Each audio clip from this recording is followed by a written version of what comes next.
गोडसे ने अदालत को यह बताया कि महात्मा गांधी की नीतियों और उनके कार्यों की वजह से भारत के लाखों हिंदुओं की जिंदगियां बर्बाद हो गईं और किसी भी महात्मा को यह अधिकार नहीं है कि वो भारत के टुकड़े टुकड़े करे या उसका विभाजन करे।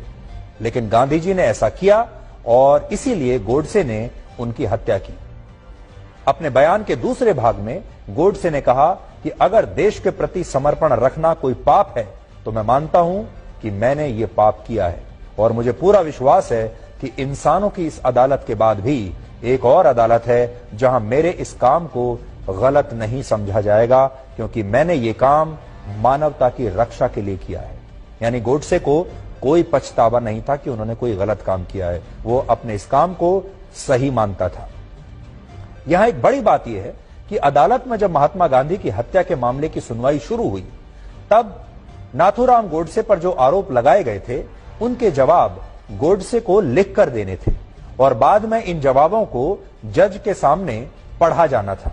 लेकिन दूसरा पक्ष ये नहीं चाहता था, यानी जो सरकारी पक्ष था वो ये नहीं चाहता था कि गोडसे के जवाबों को अदालत में पढ़ा जाए और यही मांग तब अदालत से भी की गई। लेकिन अदालत ने उस समय इन आपत्तियों को खारिज कर दिया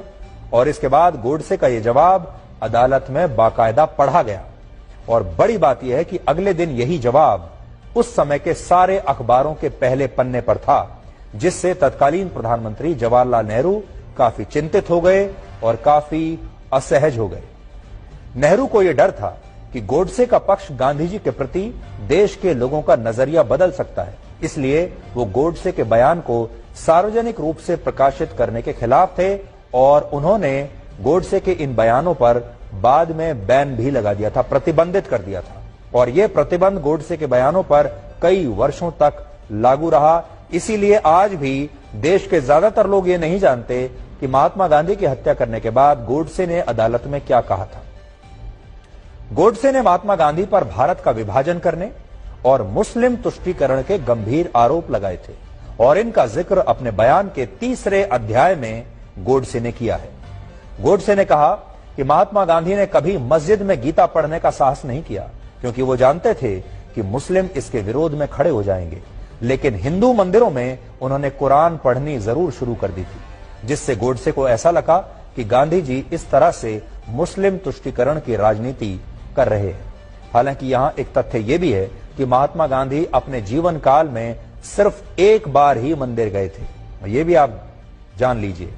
महात्मा गांधी अपने जीवन काल में एक बार मंदिर गए थे बस। और गोडसे का यह भी कहना था कि महात्मा गांधी हिंदू मुस्लिम एकता की बात करते थे, लेकिन उन्होंने हमेशा अंग्रेजों की बांटो और राज करो की नीति को ही आगे बढ़ाया और भारत को बांट दिया और उन्होंने भारत का विभाजन करने में ब्रिटिश सरकार की मदद की। गोडसे ने अपने जवाब में यह भी कहा कि महात्मा गांधी ने विभाजन के बाद भारत सरकार पर पाकिस्तान को उसके हिस्से के 55 करोड़ रुपए देने के लिए भी दबाव बनाया, लेकिन उन्होंने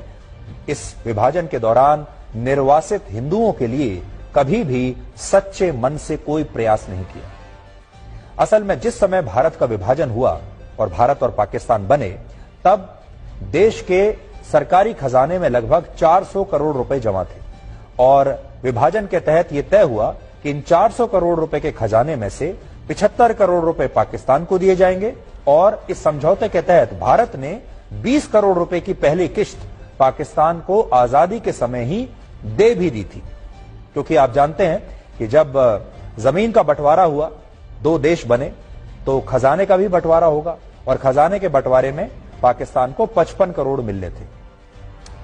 और दूसरी किश्त में भारत को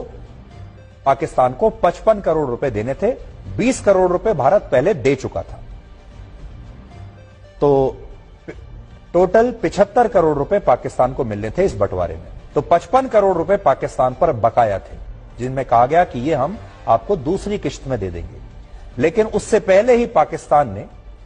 भारत की पीठ पर छुरा घोंपा और पाकिस्तान ने 22 अक्टूबर 1947 को कश्मीर पर हमला कर दिया और इसके बाद सरदार पटेल ने कहा कि अब जब पाकिस्तान ऐसा कर रहा है, जब तक पाकिस्तान कश्मीर की जिद नहीं छोड़ता तब तक हम उसे ये 55 करोड़ रुपए नहीं देंगे। और सरदार पटेल की बात बिल्कुल सही थी, क्योंकि अगर पाकिस्तान एक तरफ हम पर हमला कर रहा है, कश्मीर को हमसे छीनने की कोशिश कर रहा है, तो हम पाकिस्तान के बकाया 55 करोड़ रुपए क्यों दें, हम उस पेमेंट को रोक लेंगे, ऐसा सरदार पटेल चाहते थे। लेकिन महात्मा गांधी बीच में आ गए और महात्मा गांधी और नेहरू इस मुद्दे पर सरदार पटेल के खिलाफ हो गए और महात्मा गांधी ने तो यहां तक कह दिया कि वो किसी भी कीमत पर इस समझौते को टूटने नहीं देंगे और ये 55 करोड़ रुपए भारत को देने ही चाहिए। ये बात उनकी हत्या से सिर्फ 18 दिन पहले की है, यानी 12 जनवरी की, और उस समय महात्मा गांधी दिल्ली में हिंदू मुस्लिम एकता के लिए आमरण अनशन भी कर रहे थे। तो सोचिए, जब इतने दंगे हो रहे हैं, हिंदुओं पर अत्याचार हो रहे हैं, मुसलमान भी मर रहे थे, ऐसे में वो अनशन कर रहे थे हिंदू मुस्लिम एकता के लिए। लेकिन माहौल बिल्कुल बदला हुआ था और भारत के जो हिंदू थे